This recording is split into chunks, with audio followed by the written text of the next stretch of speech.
friends.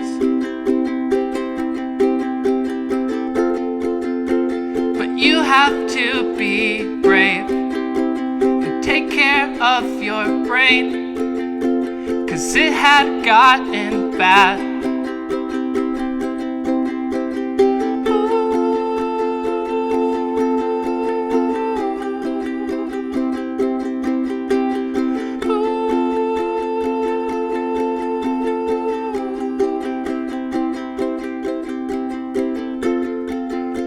You showed up at my house like you had found something out. You hadn't smiled like that in years. The sun set at your back. You looked at me and laughed and said, I think I'm myself again.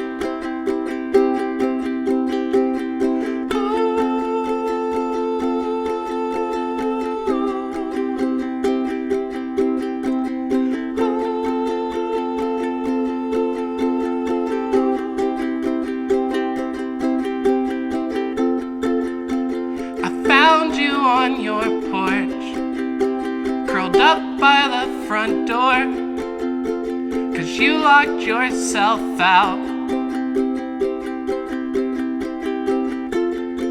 We didn't talk, but we both knew what you were going through had finally taken a toll on you.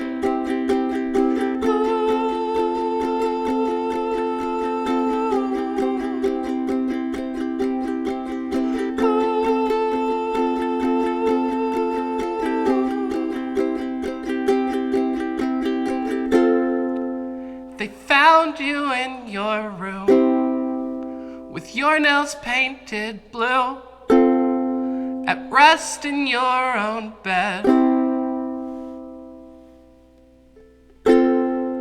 You said you needed a friend. I didn't know what you meant. Did you miss the lake again?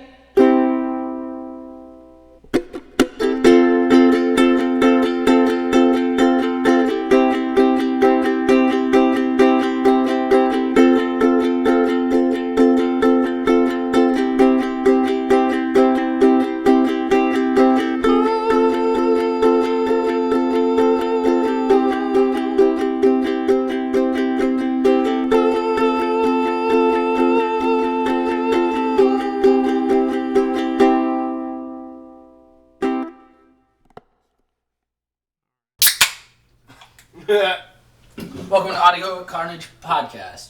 We have Cody McPherson with You Deserve to Be Happy and I Want That For You. How you doing, buddy? Pretty good. Thanks for coming out. The last session we did was a lot of fun. Even feels like it was longer ago than 2 months. It feels like forever ago to me. Working out, working all the other shit. Yeah. Shit comes up. So, how many songs? Yeah, it was like the first week of the year, man. Like it was. I can't remember the date, but it was literally like the 5th. I mean, I know you're right because I remember scheduling it. Just it feels like it was so many bad newses ago. Yeah, right. It feels like it was a lot. I felt like it was like in February. No, see, he was on the first of the year. I remember marking it down. All right, so let's jump right in. What would you say is some of your major influences? Like you can say artists or like bands or anything. There's a lot. I mean, it kind of depends because I listen to a little of everything, really. What would you say your influences on the kind of music you like to create? When it came to this, like my original influences would be like there's a, I don't know if it's really a band or like a solo dude, but there's this project called Mountain Goats, and they came out with an album called Tallahassee when I was it came out forever. I was young, but it was this. I later found out that it was like it was like a concept album, but like it was just this like really gritty, like no holds barred looked into this like really sad story. And like for the longest time growing up, I always wanted to write that like super personal album. So that was kind of like where it jumped off from. From there, it's gotten really like I like to experiment with a bunch of different instruments, whatever I can get my hands on. And so have you actually released a album? Yeah, I can't. I'm terrible about doing back Right. No, I do. Last year I put out an album. Like the genre is kind of normal to have really long names. The album's called "I Hate Small Towns Because Everyone in Them Is Dying." I play a couple songs. Fitting for Gainesville. I play one song off that for this. For the song "Lake" is on that one. Then I did like an EP, which was really just kind of my excuse to like fuck it. I bought a bunch of random instruments, and it was just kind of an excuse to fuck around with stuff. And I wanted to write like a concept album, so I did like a little 5-song thing. It's really experimental and weird. I don't play any of those songs here. So the 2 other songs are both off of the new album I have that is almost done. Which do you have an estimated release date? I don't have an idea yet. It's gonna be early. How many songs? How many songs are you hoping to release? I want it to be 12. I want it to be 12 right now. The thing is, I've been writing this one since like October, and I wanted to have a bunch to. I didn't want to just have 12 strict songs. I wrote about, I think it's 16 or 17, and I'm just picking like. I have one last one to record, and I'm picking the 12 best it's always nice to either save some for later or like the other ones, cut out ones that aren't up to par. The other ones I have recorded, so I can use them in the future if I decide. But like for now, I have a pretty decent idea of what 12 are going to make it right now. But I think the one I haven't recorded is probably also going to be on there. So, but it's called "Everything Beautiful in Faraway Places," and I'm looking. I think like probably the first week of May. I'm thinking. That's not. We'll have to see. Yeah, I mean, I want to make sure I have it all lined up. But I mean, it's probably like 90% done right now. Self-production, I'm assuming? Yeah. Everything I've done so far is self-produced. The first album is very clearly self-produced. I mean, I was really, like, I was learning my chops on that one. Like, for sure. I think as we were talking about with this podcast, the quality gets the periodically first better. album, like, I love those songs, but sometimes I look back on the recording and I'm like, because I've come a long way since then. So a lot of times I listen to things that I did wrong and I'm like, fuck, man, if I could go back and just fix that. But, like, at the same time, like, I kind of like it having its... like its flaws. Like the gritty roots of it. Yeah, exactly. Also, like, I wanted to go for a lo-fi sound anyways, so there's going to be some shitty parts. But the new album's much more clean. Well, one thing I found is, like, as you create music, hearing the improvements that, like, hearing, like, listening back and being like, oh, man, I've gotten so much better. Yeah. Or I remember whenever I did that and I learned that mistake or whatnot like that. Like there are like very specific things that I did on the first album that I listened to that I now have like when I'm recording a new song that like that's in the back of my mind now. So it's like, oh shit, I better fix that now, or else I'm gonna release it and be like, fuck, you know? I'm like super paranoid about releases, which is why kind of with this podcast is taking so long. I used to be, but I want to get shit out there now. Like I definitely get that, and especially if it's coming to you quick. Like, my buddy Brandon that I showed you his stuff, he is somebody who, he puts stuff out very fast, and while, like sometimes it's better to mull it over, like, he's proven time and time again to make some decent songs. There's and, like, he writes it in day one, and then, like, day or two later, he's performing it, like... That's the thing. I think there's kind of, like, a sweet spot there. Because you want... your songwriting, you want all that to be well thought out, but as like every musician I've met is kind of a perfectionist, and like having that kind of mindset, you don't want to think about it too much, because like I've done that before and put like a song that should have taken a couple days to record, I've put in like a month into, and or then, worse, like, you never release something that could have been released. And I listen to it and I'm like, there's too much going on here, or you know, like I think it's good to think things through, but you don't want to like overthink music, you know. Because you do that and you're gonna put like musicians are too like, I'm gonna put like fucking bagpipes in the like I'm gonna, if you let me think too long, I'm gonna put some weird shit. It's weird. I've never thought about having Yeah, I'm gonna put some weird shit. I've honestly never thought about having to mic a bagpipe set. I'm kind of curious. Anybody know any bagpipers? I will figure it out. I have a real bad habit of just like going on Amazon and just generally searching like music instruments, weird music instruments, and then just like I had a kazoo. At one I point. have a purchase problem The with gear. I kazoo was understand pretty that. sweet. My dad refers to it as GAS. It's gear acquisition Yeah. syndrome. Yeah, I like I'll buy shit that I have My no next business. I sliding have flute. no idea how to play it, but I just like I look up a YouTube video or just. So we may know the answer to this, but where are you originally from? I mean I guess it's kind of I was born in Dallas, but I've lived almost my whole life in Gainesville, Texas. Yeah, I knew that answer. Yeah, right. Gainesville. Yeah, good old Gainesville. We escaped. Yeah. We But I escaped. mean, Cook in all County. fairness, yeah, I've lived all over the place at this point. Though I've lived in Florida and Connecticut and New York, and I live in Oklahoma now. So, what's the best concert you've ever been to? Best concert I've ever been to. That is hard. Like you're not limited to one. Yeah, my I'll say one of the most special experiences I had as like when I was a teen. I think I was 15 or something like that. And Taking Back Sunday had just put out Louder Now, which is the album that had Make Damn Sure on it. And they just put that out, and I was a big Blink-182 fan growing up. And around that time, Tom had left to join, or to form Angels and Airwaves. They did this big fucking stadium tour after that. And like I went there, and that was the first, because I'd only been to like local like hardcore shows and shit at that point. So that was, I remember those days. that was the first time. That was the Oh, first good time. times. Yeah, that was the Mold first me to time who that I am today. Yeah, that was the first time I went to a show that was like big like big fucking lights and like singers like getting down into the like all the like I've never been to like a big production, so that was big.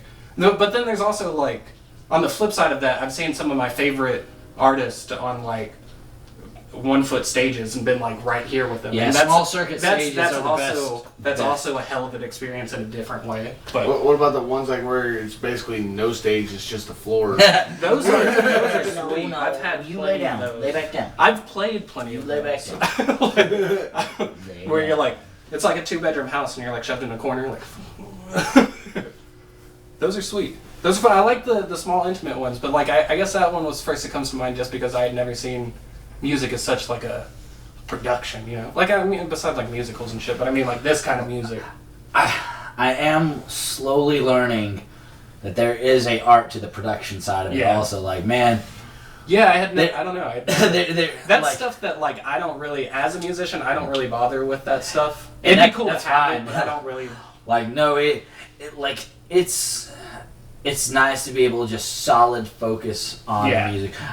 My ADHD puts me where I'm like Yeah. I want to play with a little bit of everything. Yeah, And I feel you. but also like I got involved in having all this kind of stuff in weddings, man. Yeah. Like it started with just a couple speakers, and it was like, okay, hey, we need somebody to play music at our wedding for like the reception and stuff. Yeah, throw me a couple $100, I'll bring speakers. Yeah. And now I'm like, hey, I can up my value if I get way better at this. And this kind of And stuff yeah. is proof that I can get Then way you, better. like anything you start to get into, the more you dig into it, you're like, oh yeah, this is. And also, like, it's nice because currently my profession is music. Like, Right, yeah. Like, I get to actually, like, all my practice time, all the time, I should be, like, trying to improve myself. Technically, is I'm doing with my students. Right, like, right. I'll be sitting there, like, I'll have a student trying to play, like, the first 2 pages of our book, playing, like, Peter Gunn and That like, must, you know, I never thought like, because like a lot of musicians, maybe it's just me, but I feel like I've met a lot. It's where you kind of have trouble like carving out practice time. For you, is it the opposite? Where like, do you ever just get like, God, I gotta play fucking guitar again? Okay. No, I don't. I'm very thankful about my job because I am well aware that I am making a comfortable living doing something I very much enjoy. Yeah. And despite any and all complaints about how the job, That's like I regularly that's the find dream. myself getting angry and like having complaints about the job, but like you gotta it's one of realize- those. I'm. This is the first job I've ever tried to humble myself. Let's and be home like, my drums. yeah. Well, what's the best part of it is because if I get bored with teaching guitar or whatever, Yeah. then I'm just like, all right, no, look, he's right. I switch over, make Yeah, the student just play start drums, yeah. or I make the student play piano, or I explain. I'm recently started working on a vocal technique because I've been that's reading cool. through some vocal books, and I'm not a singer whatsoever, but like I at least understand the rules of how you can get better at it, Yeah. and at least how you can learn how to keep a pitch. I'm not. See, and that's kind of the thing too, is that I'm not really like, in a classical sense, I'm not a good singer at all. But the thing, that's not what I grew up listening to. No, what you have is I like- you're I like a musical motive, poet. yeah, exactly. Like I like you, a you motive, like to, like or you like to paint a picture Yeah, with your song. That's exactly That's exactly what I'm going for. I like a motive. Well, you're safe and sound at the bottom of the trench. It's such a like Yeah. ambient, like subtle. Yeah. Like that's such a good one. Yeah. Oh shit! Hold on, I need to look at the timers on this. Okay. No, we're good. Normally I set alarms. Yeah. But I just have to make sure because the format stays within 20 minutes. Though with these cameras, we're not limited to that framework.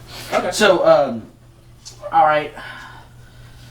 What's your dream venue? Do you have a specific one that would be like if it was the like one that you would love to play? Just I'm one of those that a lot of my shit, like where I always want to picture playing is like I like when you see those videos of like old punk bands that would just show up at like a fucking street corner and just start playing. Like I like that kind of shit. Like I think. Well, do you have like a favorite street corner?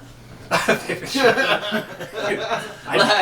you're looking to play like New York Times? That'd be I'd pick some weird ass street in like Wyoming, and I'd go like just. Well, if you like doing that, you just should do weird that at the people Denton Square because around there. Yeah, Denton Square is pretty good about that. there's a lot of people That's that yeah, that'd be cool. But yeah, I mean, I guess like venues like it'd be cool to play because the thing is I grew up watching none of these bands play like stadiums and shit. So like they play a lot of bars that like I've been in bands that have played those same bars now. So it's not like I don't know, I don't really have a dream place anymore. I remember when I was really young I kept hearing like my favorite bands going to Soma in San Diego, and I always thought that would be cool, but I don't know anything about the place to be honest. That's fair. Yeah, I just kept seeing it on fucking tour flyers and shit. What other bands have you been in? About 5 years ago, I was in one called Calling Cause, and that one was probably the most. Also, we were briefly in a band together. Yeah, too. yeah. That was probably the most successful one. The group that was in Calling Cause, we were kind of. Was it Wolf Country? I've been in so many bands, dude. Honestly, but like the core that was in like Calling Cause, we had been kind of like trying to put a band together for a few years prior to that too.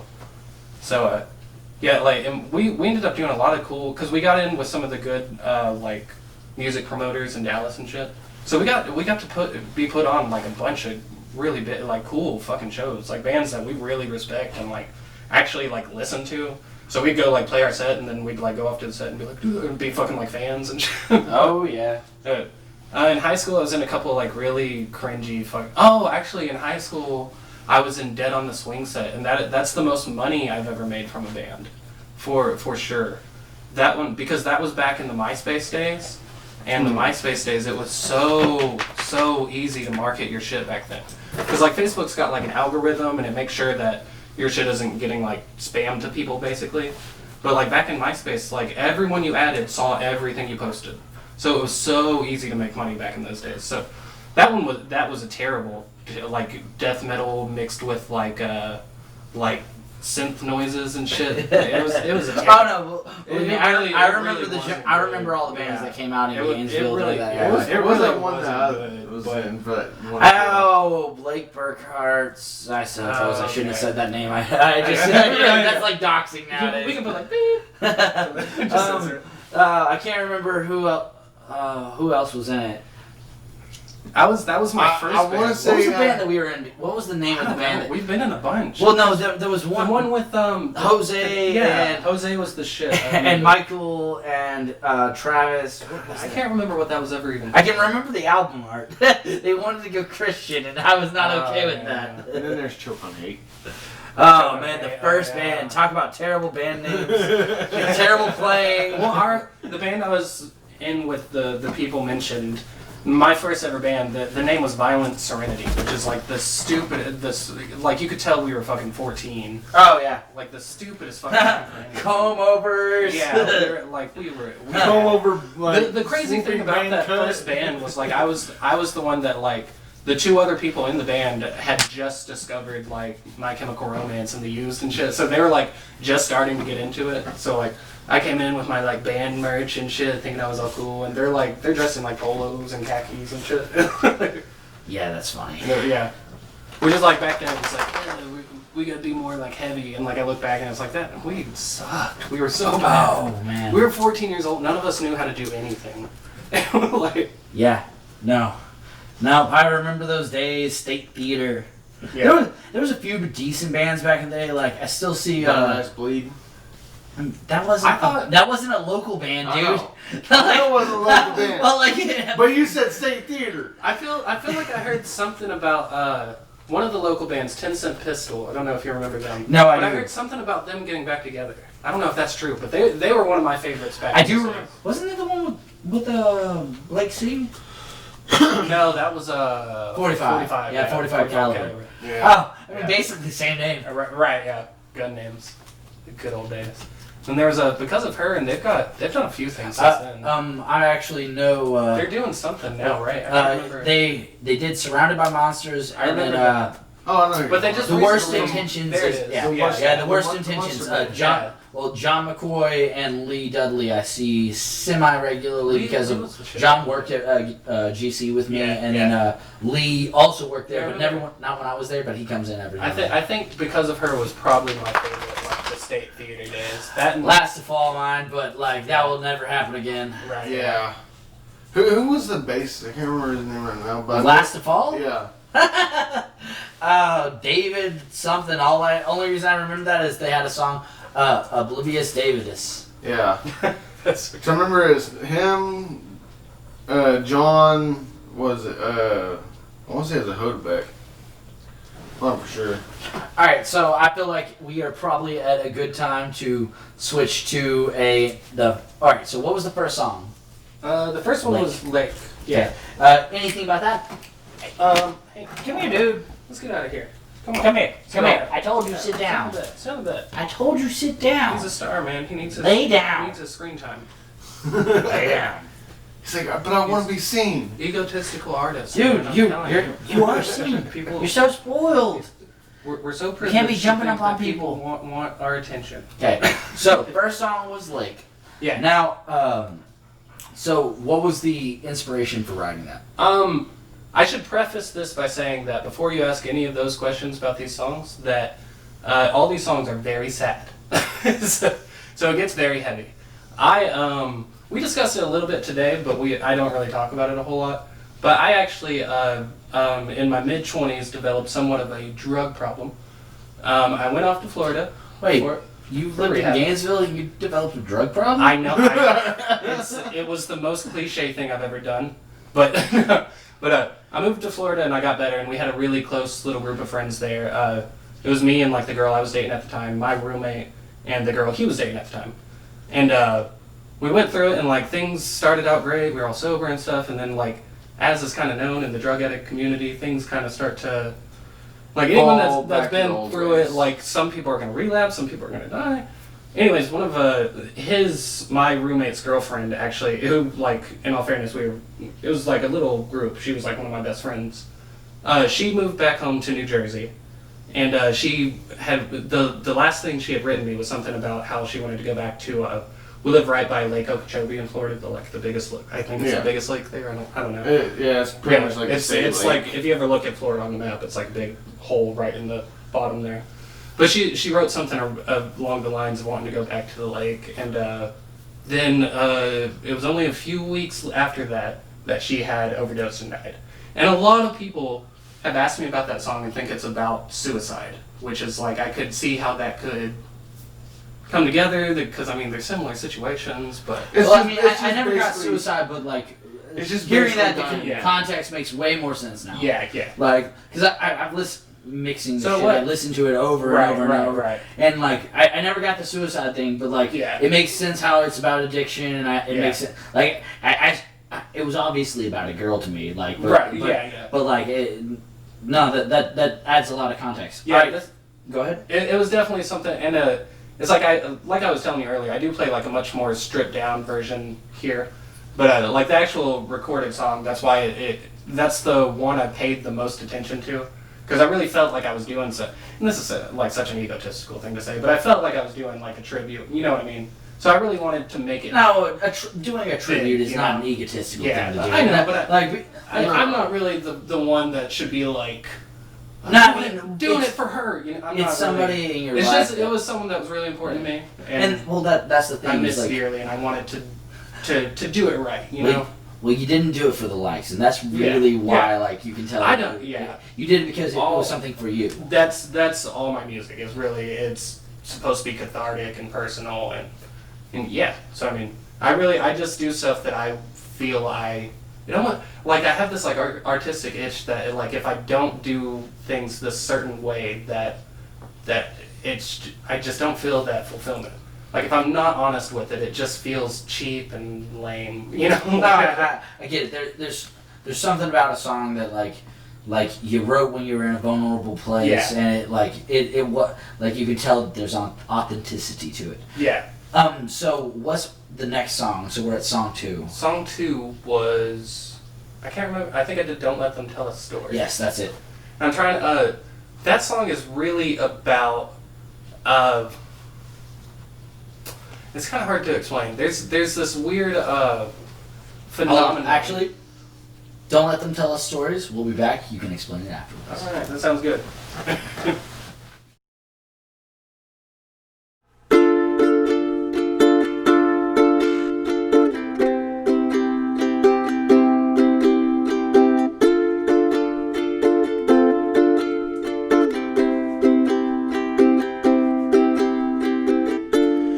All in a wavelength I felt on a stormy night. As the final ember whispered, I could hear you saying, love is a costume I'm not fit to wear this time. Forever falling, I'm indebted with your grace. And I hope you smile when they say my name. Don't let them tell us stories. Don't you ever take the blame. If nothing is changing, I'd be happy to stay the night. Alone in bed, distracted by a single pillow.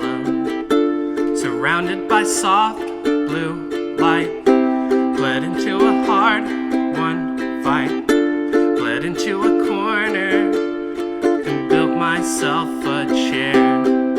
And I hope you smile when they say my name. Don't let them tell us stories, don't you ever take the blame. And I hope you smile when they say my name. Don't let them tell us stories. Don't you ever take the blame. Need you like a deer needs headlights. Need you like a child needs headlights. All devouring rats and field mice. Need you like a deer needs headlights. Need you like a deer needs headlights. Need you like a child needs headlights. All devouring rats and field mice.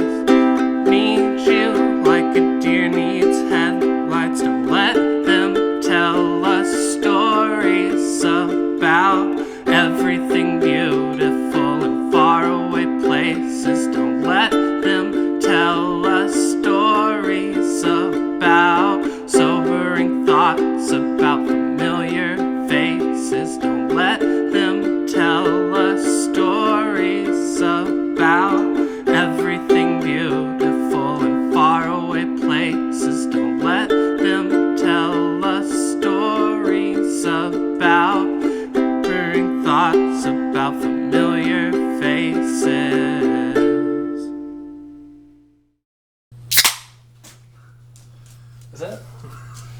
Is that your take? Yes. I just realized what you were doing. Alright, welcome back to Audio Carnage Podcast. So that was just don't let them tell us stories. So we were just going to talk about a little bit of a description about that song. Okay. Yeah. A lot on the new album. A lot of the lyrics were I have just tons and tons of lyrics saved in like my notepad, and I have like email files. Like I have them all over the fucking place. So a lot of the newer songs are kind of because I kind of I like writing like sad songs, but I kind of hit like a happy point in my life to where it's like I can't write about like what's happening to me right now. So I'm kind of like bending back to older perspectives. And a lot of these lyrics, this song in particular is kind of like this this idea that people have that that when friendships or like relationships go astray, that like there has to be this like vitriol between, like things don't always have to end that way. And the whole idea is just this this mess we get in our head where we misremember things, or we remember things less fondly because of how things ended, for example. It's just kind of an idea of like keeping things in the right perspective in those terms. And I think that's really like the healthiest way to deal with things like that. And remembering actually what you did and what, right? like, Yeah. Because there's more. Don't romanticize your past. Yeah, I think it's good to not be so black and white with things like that. Like it's not just this was good, this was bad. Like there's good and bad to take out of everything. You know what I mean? I feel like that's the overall thing. There's also like a bit at the end there that's it kind of connects to I wanted to have like patterns repeat throughout the album, so I wanted to like you'd hear a sound or an instrument in like song 3, and then like song 9 you're like, oh, there's that thing again. You know, I wanted to do some of that stuff. So there's a bit at the end there that kind of has more of the overall.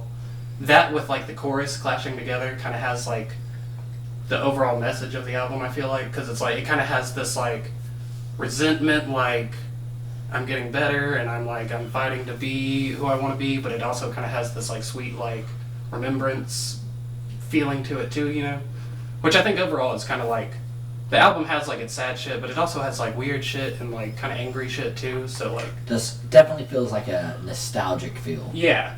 Yeah, a lot of these songs too that I just kind of wanted to write things that a lot of times I just get in moods where it's like I wanted to write things that recalled a specific time. You know what I mean? Like bands I used to. There's a song on the album called Marigolds that really reminds me kind of like 2005, like Seosin kind of like emo vibe to it. Like did like one of the like acoustic like pop punk like kind of yelly songs to it too. Like just some of them are like just odes to shit I really like or used to like, or yeah. No, that's it's all over the place. I've never written anything this like diverse before. So and having a like broad brush whenever you're able to create an album like makes it where you can paint a bigger picture. Yeah.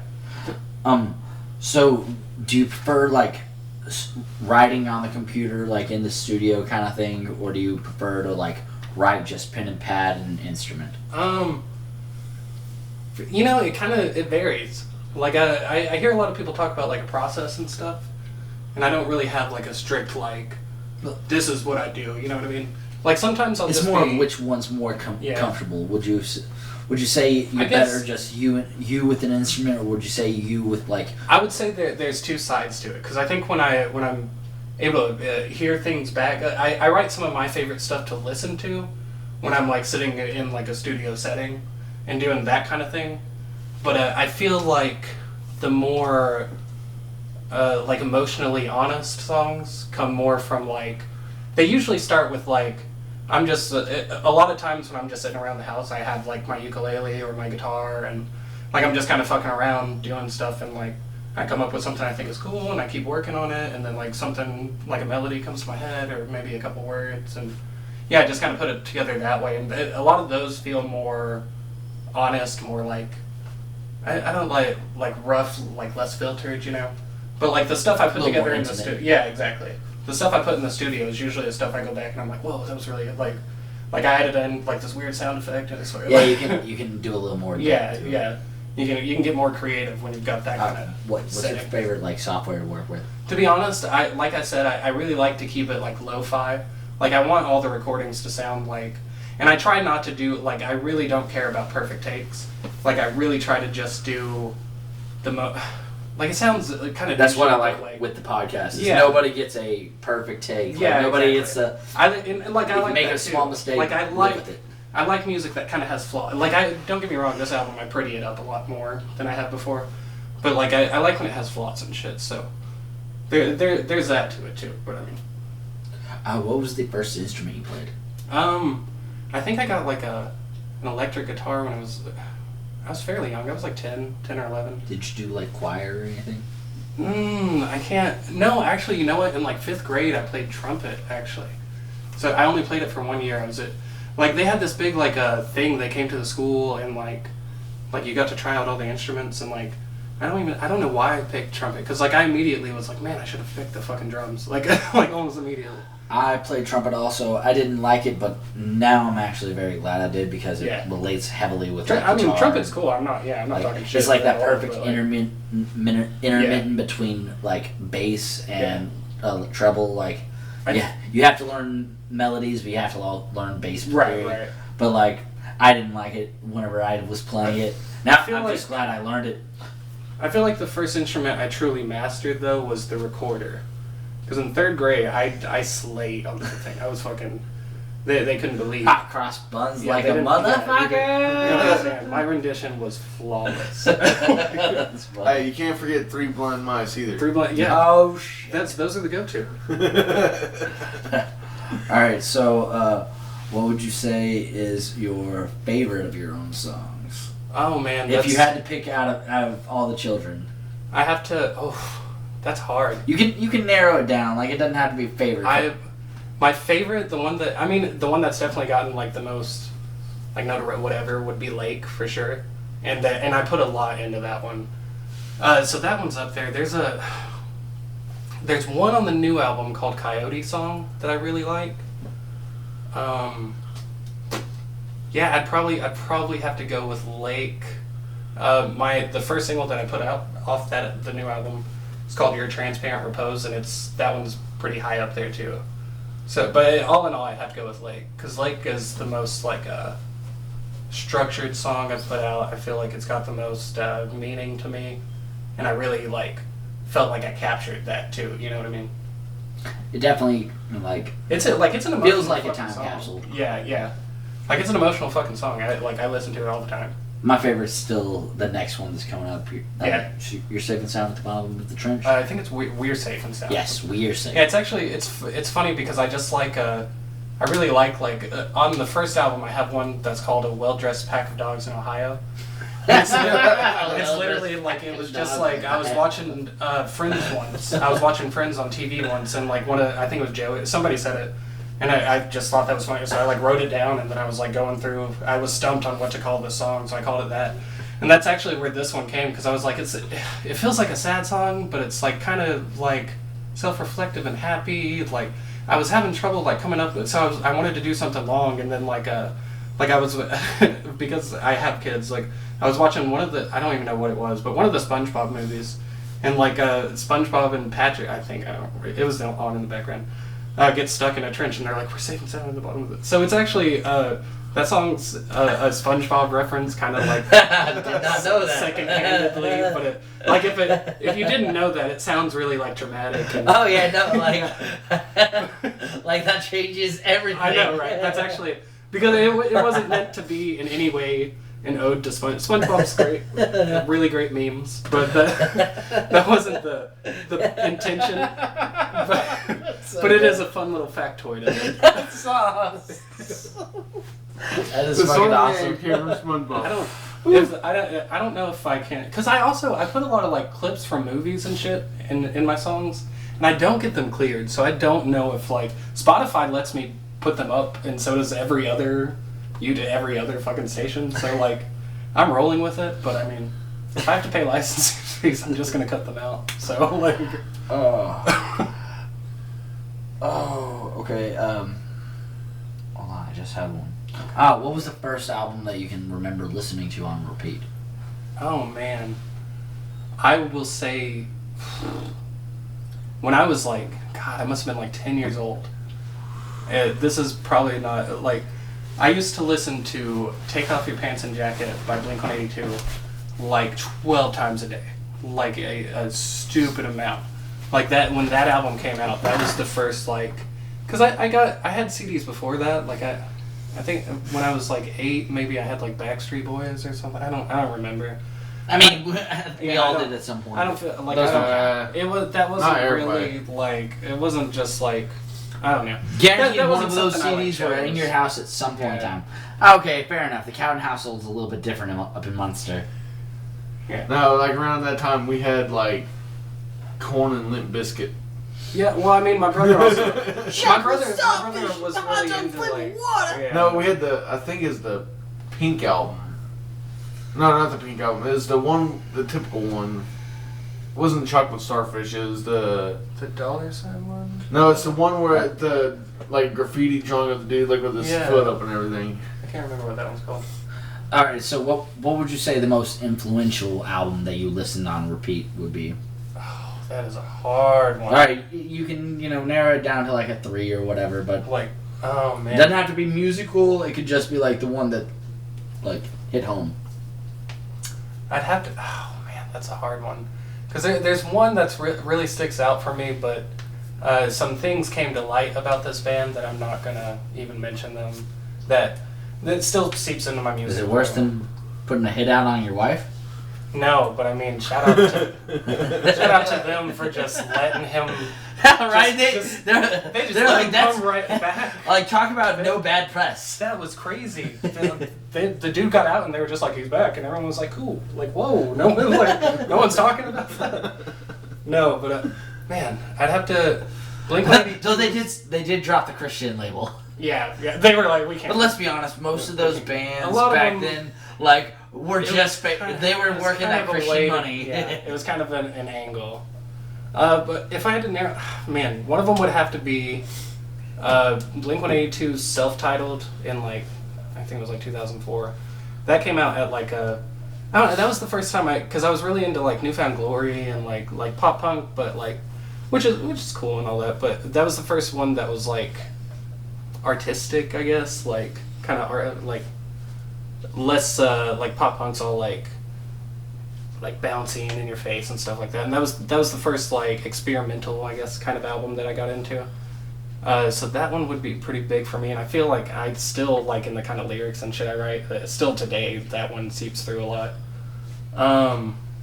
Damn, what else would there be?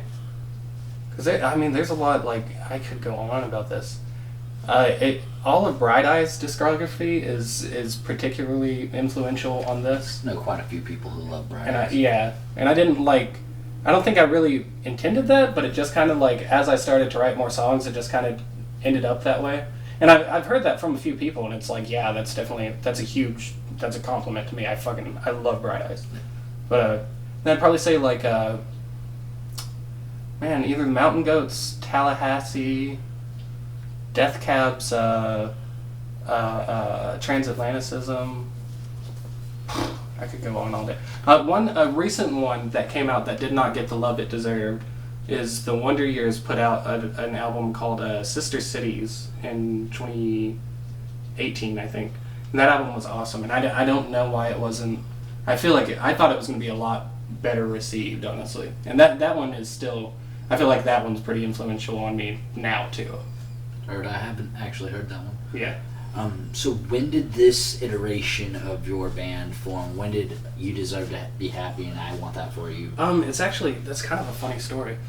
Because after a lot of the first album, let me just put out, it's kind of like I went through some rough years from the time that I I don't want to make this like too heavy, but like the time that I just first decided that I wanted to clean my life up. There was a lot of growing pains from that to when I ended up in Connecticut somehow, and it got real messy, and basically I was trying to write my perspective from the time I decided to try to fix shit to when I got back to Texas, all the struggles in between, all the good things that happened, And what was the question? I totally forgot. When did the band... Oh, right. Okay, so yeah. So anyways, after all that shit had happened, I came back and I was kind of just rebuilding my life in Texas at first, and so I was just kind of putting shit back together. What year was this? This was 2018. Yeah. This was God, that's actually that long ago. It's yeah, I 2 know, years. right? It's crazy, right? No, but it's like that's why also I try to really, because I came back May 2nd of 2018.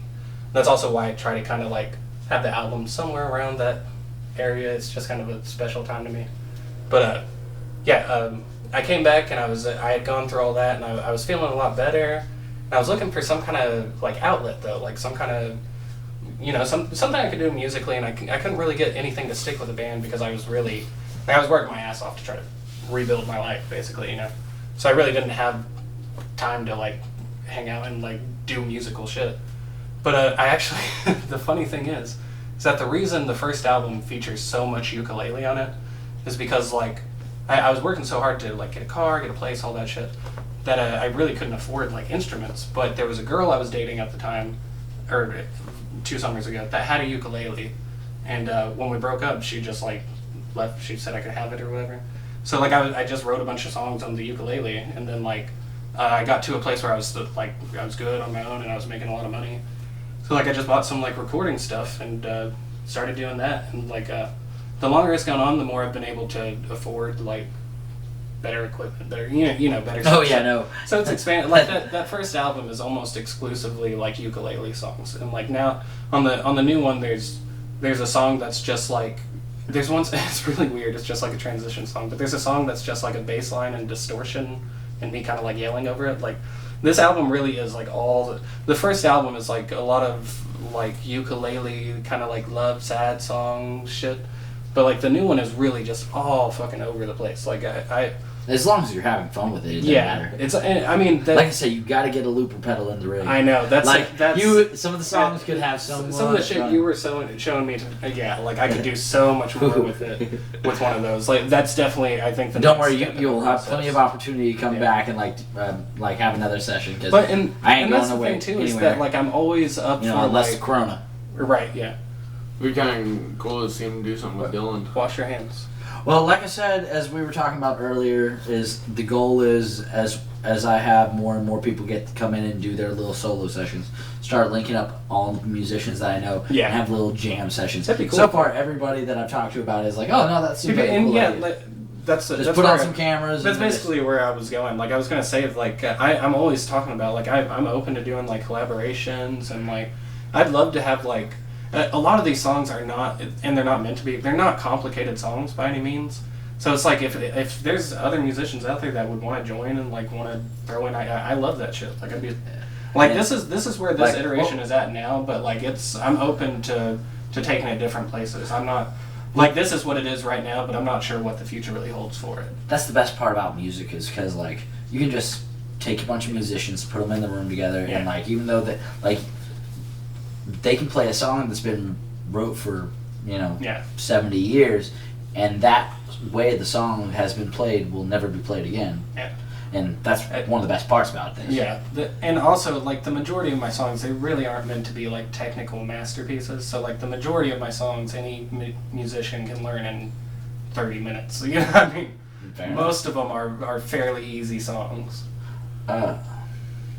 But yeah, I'm always open for like collaborations. I always want to, like, if anybody out there wants to like play some music with me. So do you have any favorite books?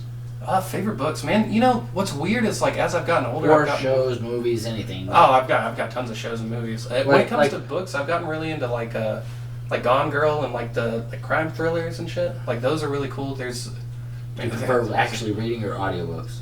I prefer reading. I'm kind of. I love reading, but I just never have time. But audiobooks, I have plenty of time to be. I feel like that's kind of like that's part of what I love about reading. Like when I don't get to do it as often as I'd like. But you have to make time to do it. That's fair. You make time and you kind of like relax and it's like an event. You know what I mean? Well, yeah, you actually have to physically do it. Yeah. There's something about that. I do enjoy like the being able to listen to it media though, because because you spend so much of your life like driving or cleaning or doing stuff. That's almost my problem with it. Is almost like like when I'm hearing when I hear stories not in my voice in my head, like it just feels. Sometimes it like will feel corny almost. Like there will be like an exclamation. I hear the actor like, "Oh," she said, and I'm just I can't. I don't know. It doesn't register right. Like it doesn't. Well, that's also why I like.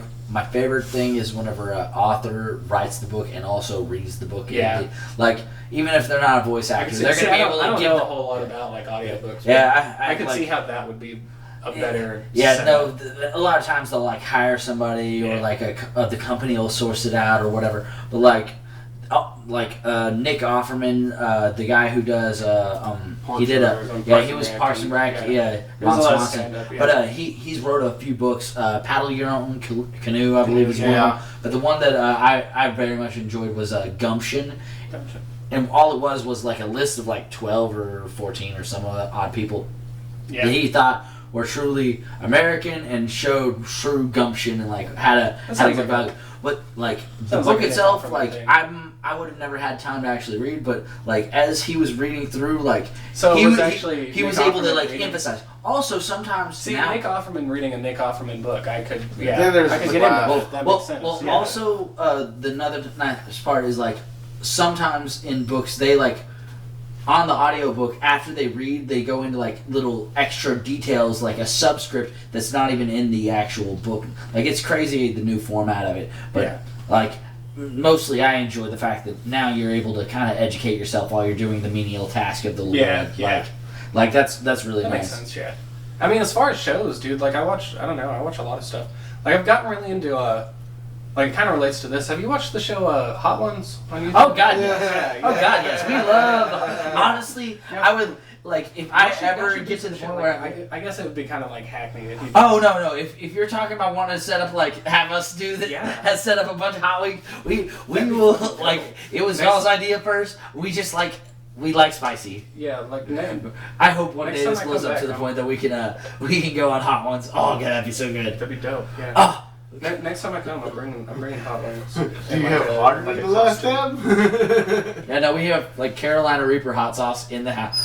In my garden, usually every year, and I'm planning on doing it this year also. I grow like ghost peppers. We grew a Carolina Reaper. Like, but we just there's nothing better than fresh homemade salsa. Oh, yeah, so good. Also good for you. Oh, and the chili with the Carolina Reaper. Yeah, we made a chili that had Carolina Reapers, scorpion peppers, chocolate scorpion peppers, ghost peppers. Like, it was just like a pile of these hottest pepper. Sprout sells like the extreme hottest peppers in the like. That just and oh no, it was.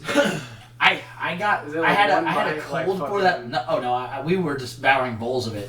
Also, the trick with chili, not only do you do a lot of hamburger meat, add some stew meat up in there. Yeah. Like that chunky stew meat. Wait, why do you do your secrets, man? You vegetarian? No, good. Not at all. Okay. Yeah. I'm not nothing against vegetarian. Just if you're not annoying about it, just it's whatever. Well, no, our complaints about annoying people, not what they do. Yeah, exactly. Yeah. More meat for me. It's really got nothing. Yeah. But yeah, add more people. Add stew meat to your chili. Trust us, it works well. That thing has been around for a long time. The nice part about that stuff was, like, I had a cold during that period of time. One bite of it would just clear your sinuses. Yeah. See, the thing is with, like, extreme hot stuff like that, I feel like it's more of, like, for me, it's like an endurance thing.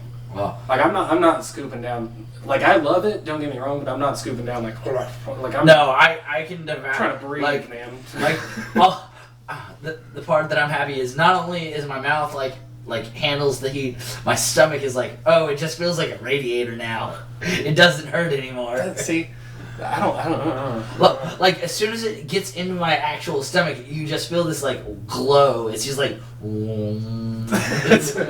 I feel like you're describing it like it's cool, but that's probably not good.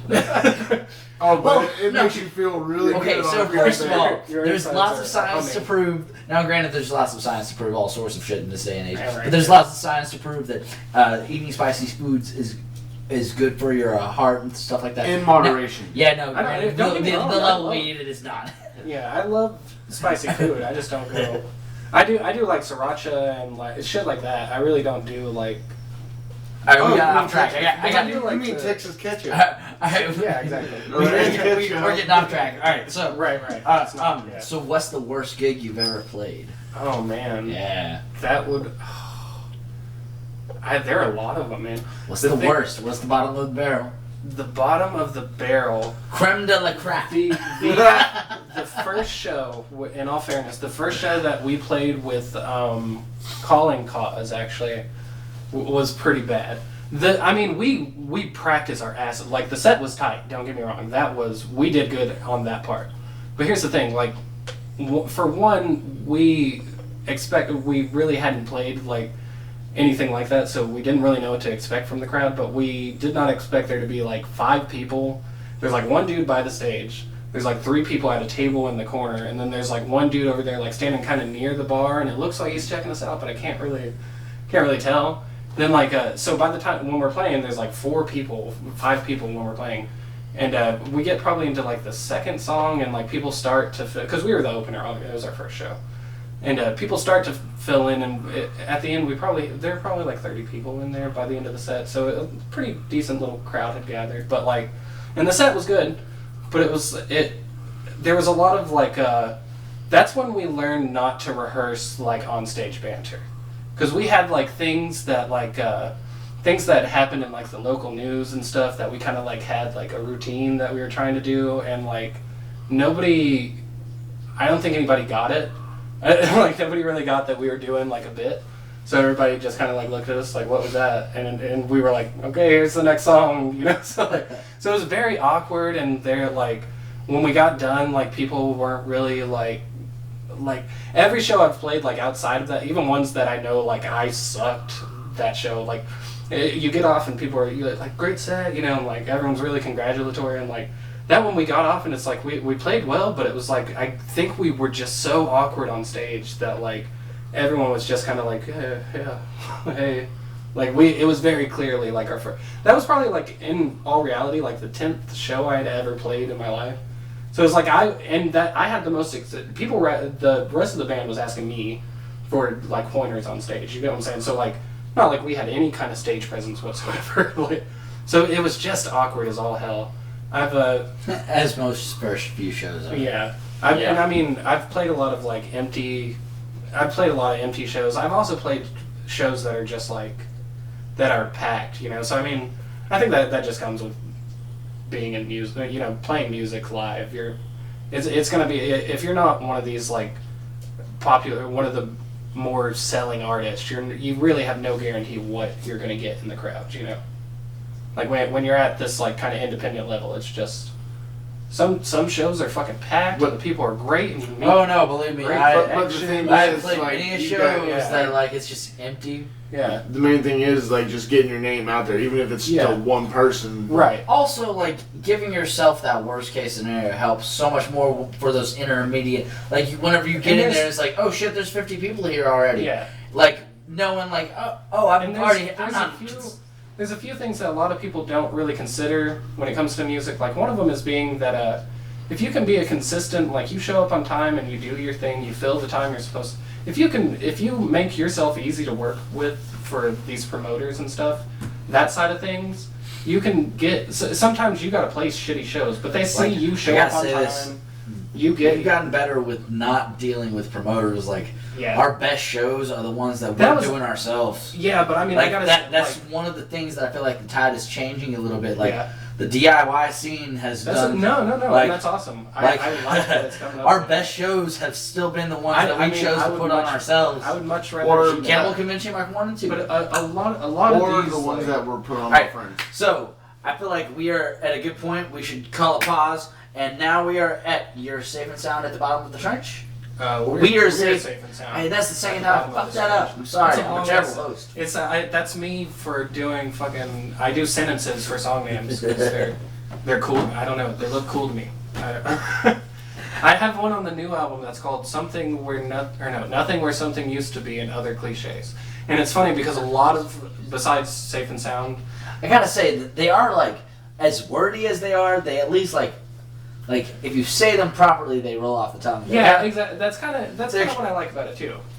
They're kind of like tongue twisters, but But there's something about just putting, I don't know, something about reading those out there that I think maybe I just grew up with a lot of bands that did that, maybe. Fair enough. But I mean, yeah.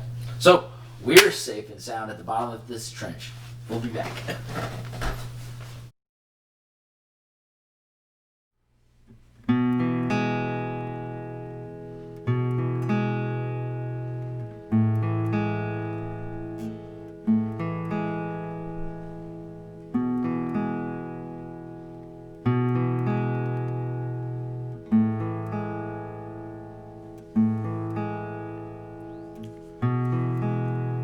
Can we make a grave from these sheets so that I never have to leave?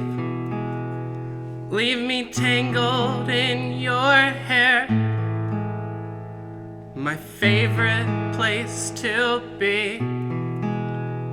It's the way the sunlight makes your eyes shine when you smile at me in the morning. It's everything I see.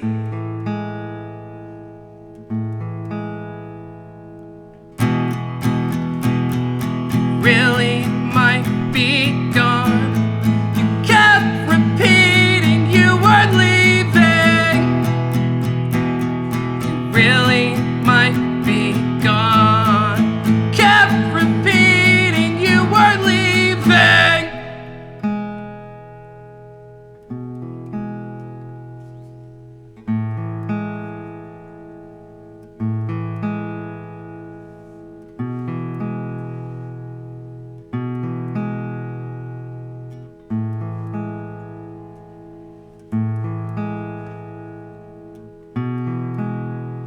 Can we drive through empty streets with you asleep on my shoulder? A subtle twitch in your cheeks lets me know you're still there. Can we mend our fences, make amends, and pretend this never happened? Pretend it wasn't me.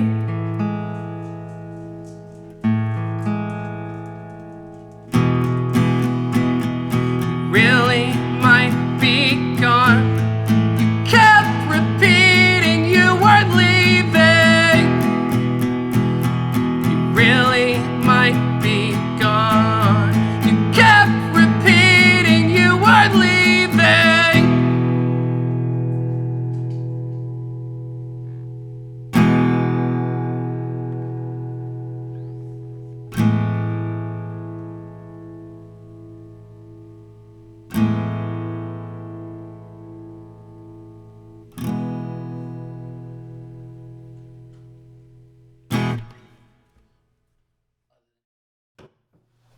Alright, and we're back. So that was We're Safe and Sound at the Bottom of This Trench. Where can we find you if we're trying to find your music? I'm on, I think I'm on I'm on Amazon Music, I'm on Spotify, I'm on YouTube. I do my own little lyric videos for YouTube. They're really low, they're nothing special. Where do we find you? On YouTube. Oh, I don't know the exact links, but if you just look up You Deserve to Be Happy and I Want That For You. Super long ass fucking name. But if you look it up on any of those, you'll find me. Oh, that's a good I wonder if the mics picked that up. Something that was. I'm assuming they probably did. They're pretty good mics. That's what happens. Yeah, but I have music out on all the. I think I'm even on Pandora and iHeartRadio and all the. If you look up You Deserve to Be Happy and I Want That For You, you'll find that. And I have you can add me on Facebook, or you can add the band. Who are you? Page thing. Cody McPherson. That's it. Just. With a K. Yeah, I'm not spelling it, but you can add me. If you go to the band page on Facebook, it's not hard to find me from there. I interact with it all the time. That's where I post all the news. There's not a whole lot. I post like new album covers and updates, shit like that. But yeah. So, a few more questions. Do you Did any of your family members play instruments, or like what inspired you to start playing an instrument, or singing, or like just being involved in music in general? I always, this is crazy. It seems crazy to be able to pin it down to like one specific thing, but I remember when I first thought I can pin it down. Yeah, I heard a very specific song on one of my brother's playlists back in like 2003 or something like that. And it was Blue and Yellow by The Used. And there was something so like it's a really emotional song, but it's still kind of angry, and I hadn't really heard anything like that before. And there was something about that made me want to want to pursue it. Like, really the poetry of like The Used was like one of the first, like the way they put it into poetry was really like unique to me at that time. And that really like inspired me. I got really into like the I guess the story part of music, that kind of stuff, and that kind of led me down the road of trying guitar, trying stuff to put that out there, because I feel like at the core of all the stuff I do, I really just try to tell like cool like stories, you know. So yeah, I don't do a lot of like themed songs and stuff. So no family members that played? No, I can't. Not that I can think of, really. I'm sure somewhere along the line, but no one like super close to me. I didn't know until I got like into like the scene or whatever. Like once I started going to local shows and shit, like I really didn't know any musicians or anything. I didn't have like a muse or anything. I just kind of, that song really got me into like that wave of music, and like from there I kind of fell in love with like that form of expression. So what would you say been your best performance or best like show that you've ever done, like with whether it be a solo or like group act? What like anyone that stands out that you feel like? There were a lot of like calling cause ones that we got to play because we were so consistent with these promoters and stuff. We got to play some really cool stuff. So we had a few shows. There's one that sticks out that was at Sons of Herman. That we had it was a huge, I don't even know if that's still around in Deep Ellum, but like Sons of Herman Hall, it has like the upstairs, it has a bigger venue, like bigger area and a bigger stage. And then downstairs they have a stage that's probably about as tall as this futon, like it's a decent little stage. But it's like a little bit smaller of an area, but it made it a lot cooler because I think it's the first time that we didn't like play first or second. We were like about midway through like a fairly big like 5 or 6 like bill, so we actually had like, that was the first time that we had probably 100 people there like in this like tight space, so it felt like it was really cool because you're not that high up and you're right there with them, and we're able to really like, at this point it wasn't like the first show where we were like, we had cut out any like scripted thing. Like we still talked to each other and we kind of fucked around, but like y'all were used to being. It was it was a lot more. We cut out any like pre-planned like jokes or anything. We just kind of like, we just say whatever came up on the spot, and so at that point we were really able to like play to a crowd, you know. So having that like intimate setting, having them right there was really like, we played bigger shows than that I could, but like that one to me was the most like, because there's like a few videos that we have from back then, and most of them were from that show. That like people dug us, like we were all over like Instagram and shit, or we probably weren't all over, but I was getting sent all the, you know. But yeah, like there's a bunch of videos of those performances that I look back on and I'm like, damn, I really like that's one of the few ones like I actually have like video where I'm like, yeah, I was kind of killing it that night, you know, like. Oh yeah. So do you have any favorite venue that you've gotten to play? That would be one of them for sure. I don't know if it still exists. I really haven't heard about it around there anymore. But that one was really cool. What was the one that everybody played? It was like in this corner of there was this. I know Sons of Herman. So many places, so many people played it, and where was it? It's not Big Mike's. It wasn't the Door. It wasn't. We played the Door, which was cool. It was around that same area. Oh, I'm drawing a blank. Is it the one that It's not Trees, is it? No. Isn't that no, right it's across smaller from than Trees? Okay. Was it the one right across the street from Trees? Maybe. I'm trying to think of what that bar was that had. It was like RBF or some shit. Well, they had a bunch of Christian bands play there, like, and they would let like small acts play, but they also had like some of the bigger of that scenes. Yeah. Fuck, I'm drawing a blank. Like, so many of our friends played there through like all 10 Cent Pistol, 45 Caliber, Morning Fury, fucking all those bands played at this spot. I'm drawing a blank. Is it the one in Louisville? Fat Daddies? It might have been the old Fat Daddies though. Yeah, remember the one in Louisville? Like, old Fat Daddies. Well, because the Fat Daddies had But two. it was kind of like in the middle of like a strip.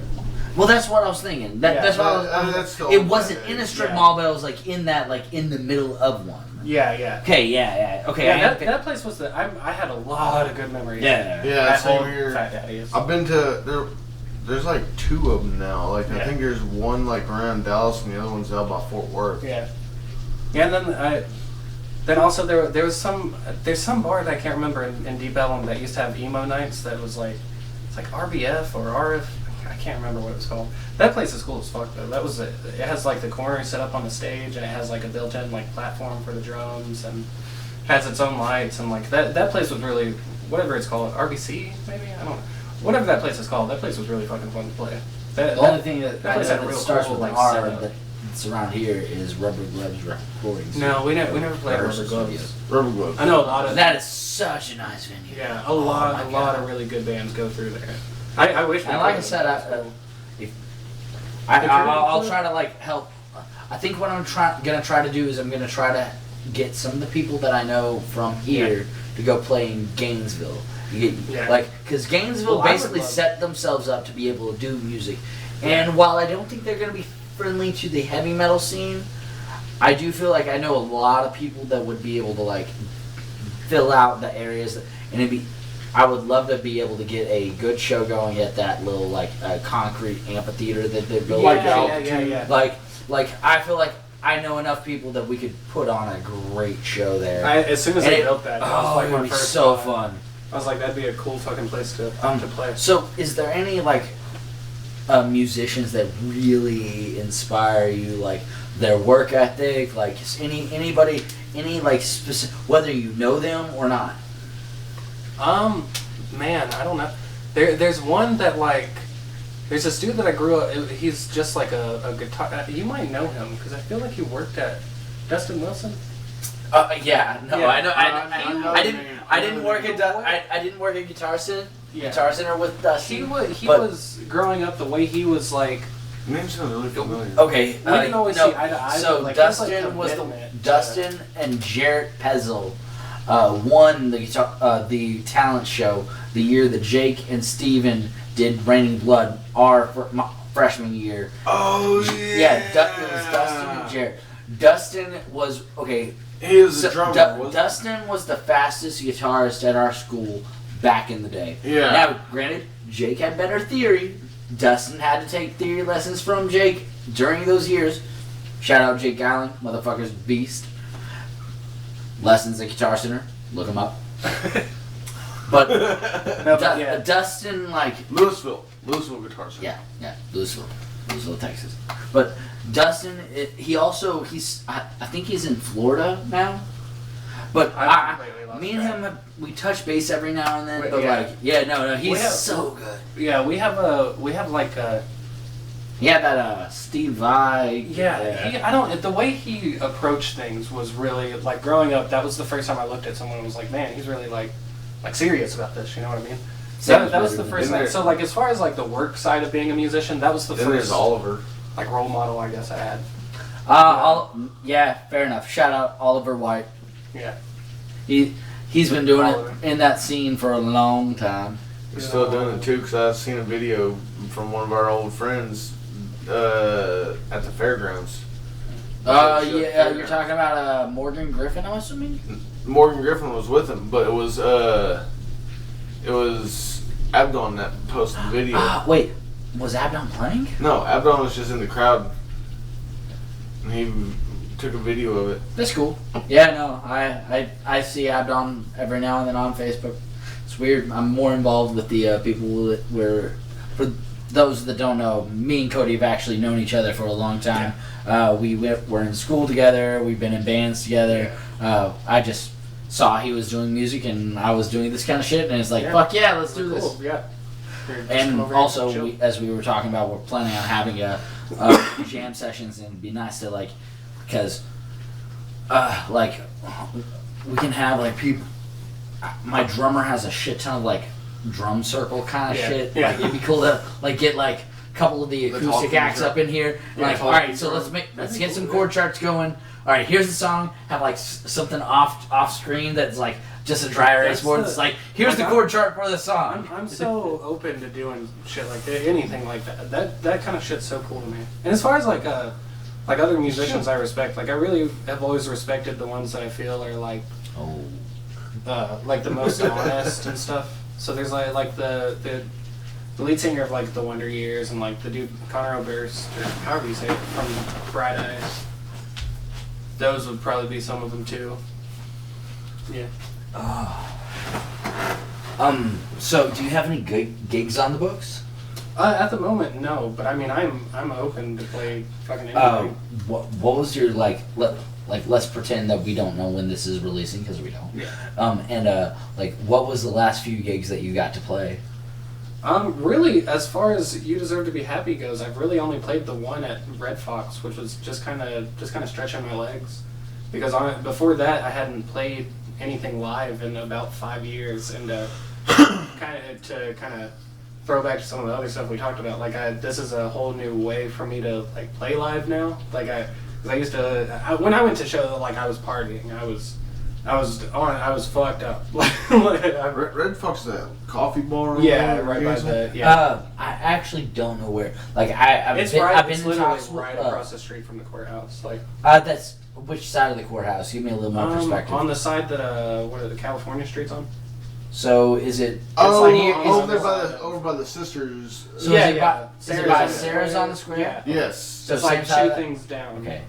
Okay, yeah. No, I have an idea Between about Sarah's and like it's because there's they're like the an place insurance place or something, and then there's like two things, and then it. There's quite a few things popping up around there, and it's nice. It's nice to see Gainesville like developing. It was like I could have, especially on the square. I feel like I could have done a lot better, but it was a good like stretch my legs out, get back out there, try this again. Plus, it's also really different with Calling Cause. Like we played these big shows, but like everything that's recorded of Calling Cause, like I joined the band late. Like they brought me in because they needed a new singer, and like so I was just singing what this dude had already written, and like he also played bass, so I played bass for them too.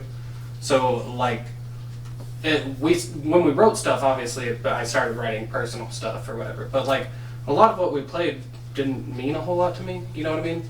So like it was not also, yours. Yeah, exactly. It was also a lot different. Fun to play, like, but yeah, it's like playing covers. I've had all this stuff kind of like under wraps, so like it was kind of weird playing stuff that was like putting it out there, you know what I mean? No, I definitely get it. Yeah. That's why I've like the past like 5 years, a few of my friends have no naming names of who, but like I butted heads with because I've had to express like I'm just so much into the like I might not be able to sit down and be able to enjoy playing covers. Yes, partly because that's fucking work. Yeah. But like whenever you are able to like really emotionally invest in something, exactly. See that. Now also there is a value to playing the like. But you get invested in those covers. It's just. And don't get me wrong. Like I do, like all the covers that I do play are like things that. Well, that's because they're songs that mean a lot to me. On their own. Yeah, you know what I mean. So like, it's all like it's not about like, the time and the it's not situation. Like playing covers is emotionless or anything. It's just it's different when it's very specifically you poured into this song. You know what I mean? Yeah. Like this isn't any. Like I hope other people can relate to you it. fall but, like, into this that is moment very, when you perform. Yeah, exactly. Like there's a moment when you like you just don't even think about the actual execution of it. Exactly. And you're in the emotion. And you write these stories hoping people can connect to them or relate to them, but at the same time, like it is so much like this is me, for sure. You know what I mean? Like this is just me. Like, I hope other people hear it and go like, hey, I've been through something, I've been there, or whatever. But at the same time, like, it really is like, like I mentioned earlier, like I really want it to just be as cathartic as possible, and I'm kind of writing about like older times of my life, and the big theme is like acceptance and just kind of moving on and things like that. So like it's been a really it's almost like this sounds so cliche, but it's almost like therapy. Like it's really just a great way to just put this shit out there. You know what I mean? Even if that does sound cliche, that is really what the whole purpose of, and that's why people like music. Like the whole purpose of music is for therapy, and the whole reason people like certain music is because they like.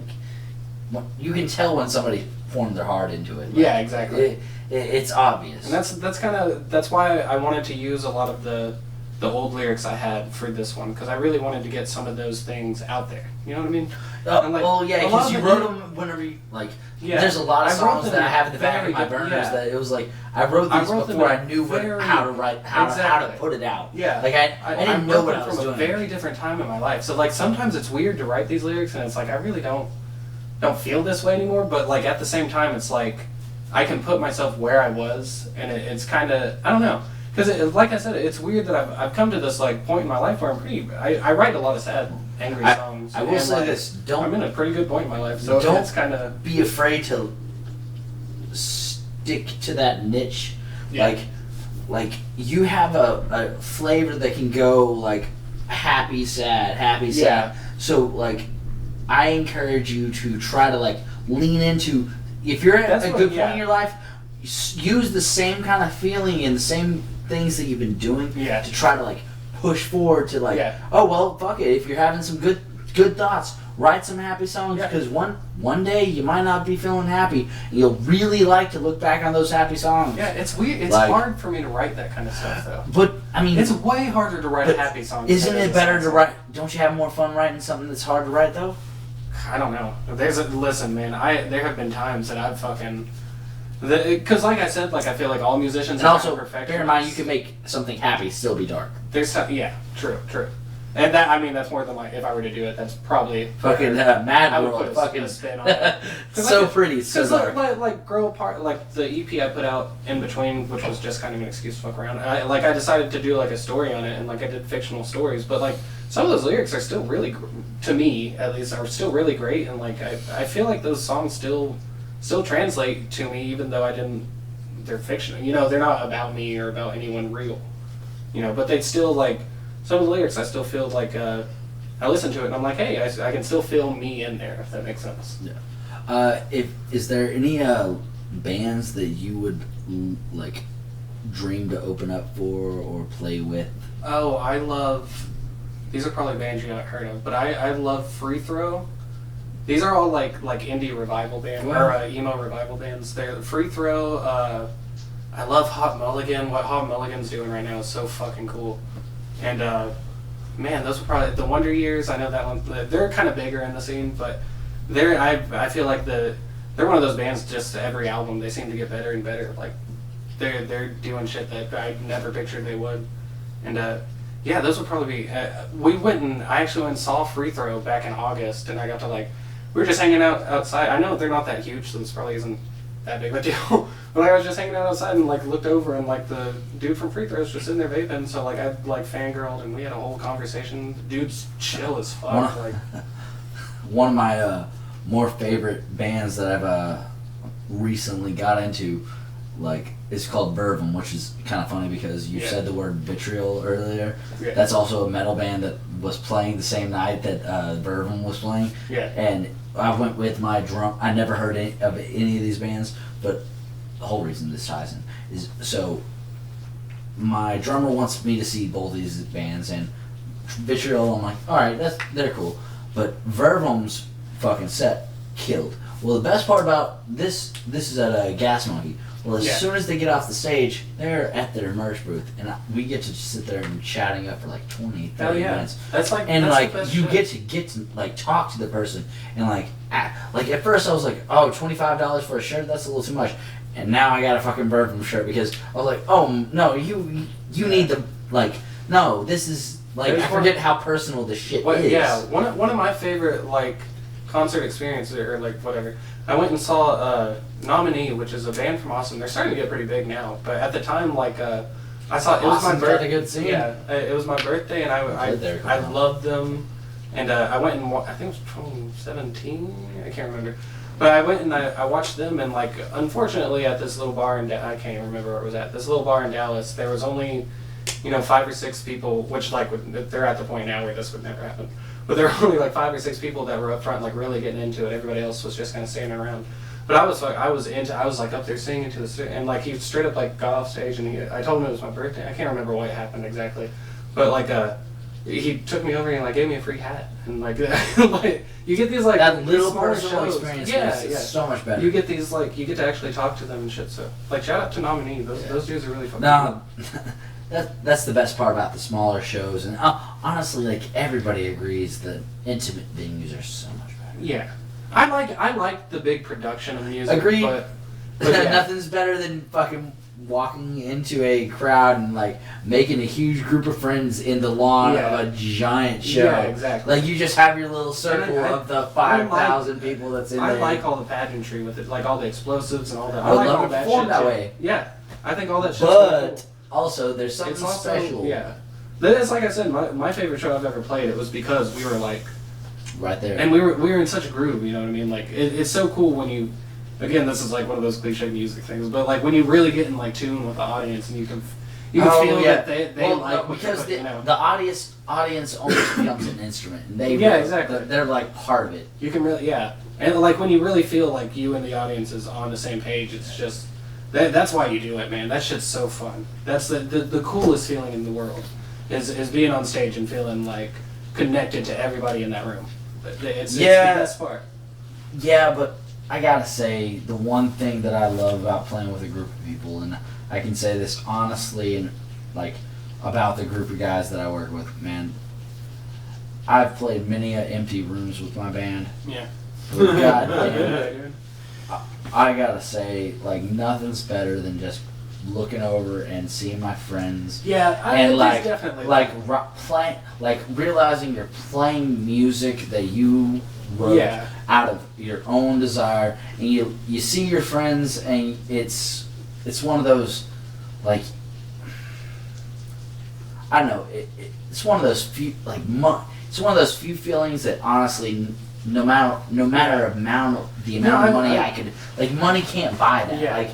I get like what you're saying. there's and the best part is that as you fucking work your ass off, and as you grind, and as you keep doing it, then you look up, and as you're having that same fucking feeling with that group of people, then you see like that whole crowd all of a sudden you're having a fun time. You can tell they're enjoying themselves, and it's so fucking wonderful. That like camaraderie, that like, and people like, so some of the coolest stuff. Like people shout out my don't boys, y'all know who you are. Like the last there's something show. so fucking No, cool that was so about, good. like the shit you go Also, through as a band. Deep Ellum went well as it could have. That's actually a story for another day. Fuck. We had a gig at Blue Light last night, and it was a little chaotic. Why is that? We'll get into that off the camera. Okay. Alright, so I feel like we should probably bring this to an end. The weather's getting a little shitty. Yeah. Also, we can still hang out and stuff, but let's call the podcast to the end. So, this has been Audio Carnage Podcast. We are with You Deserve to Be Happy, and I want that for you. Yep. Cody, you got any other shout-outs? Is there any people that you want to, like, bring up, like, or, like, anything, like, any organizations, anything, does not matter. You have a few seconds to talk about anything that you feel like that's important to you. Oh man, there's a lot. Say whatever you need. I feel like there's a lot of stuff going on that people should be more aware of. I think this is like a weird bold statement to do at like a little music, but there's like I feel like there's so much information out there and people don't want to do any digging, and I feel like there's too many people that are just being shaped the way the world wants them to be. I want to encourage more people to like look into what's research? Really going on. Breaking the mold. Yeah, I just feel like there's too much. Do a little bit deeper of a dive than the face. I Facebook post. want people to be more in tune with what's really going on, and not just this is what this person said, and yes, I accept it. I want there to be, because there's so many nuances to this thing, and there's too many times in discourse where it's just... Also, so y'all know, right now, we're talking about, like, I'm assuming coronavirus and all that. Just in general, really, just any kind of news, any kind of information you get. 2020. We live in this era where we could be the most informed we've ever been in society, and we just choose to, like, ignore it. Well, the problem is also this is the generation of the most misinformation. Yeah, true. Yeah, no, that's part of it. Like the amount of people that are like paid to make these bullshit bullshit articles, and really those people are just trying to make their money in the fucking there's they're too part much of the grind. I encourage people to look more into those kind of things, especially when you see someone you disagree with. I know it gets crazy out there. Some of the opinions you'll see, but like just look into what they're saying, dude. My advice for social media: if you see somebody post something that you don't like, delete the option that you have. Just get rid of the fucking site and just. Listen. Everybody's dumb. I love. Everybody's Facebook. dumb. I love Facebook I love memes. I love using it as a promotion. That's why I like Reddit. It's all anonymous, but you can get all the memes. Like if it's too much, you don't have to be ashamed of the dumb people. I don't have to talk to anybody on there. I can just delete them, whatever. Alright. There's that, and also just a shout out to like all my family, my kids, my fiance, like all these people have been really supportive. Also, your mom. She's the shit. My mom especially. I have a mom tattoo. I'm close as fuck with my mom. But like honestly, I know your mom. Everyone has way more personally than I'd like to. Yeah. You know that story. Yeah. I do not. No, I don't. No. Oh wow! I just realized how that sounded. No.